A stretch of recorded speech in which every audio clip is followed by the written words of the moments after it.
medio o así? Así. Así. Así, pues no te vas a echar agüita ni nada previa. O así. Así en caliente. ¿A ti a las horas, a las cuantas? ¿A las cuantas va a ser? ¿A las 5 o a las cuantas? A la primera.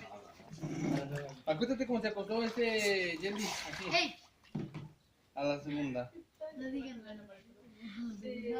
Ahí va. Agarra la pelonchas. A las 3 y lo hacen a las 2. ¿También?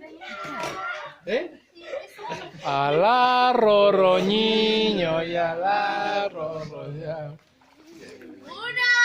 Una. Fíjate. Dos. Y tres.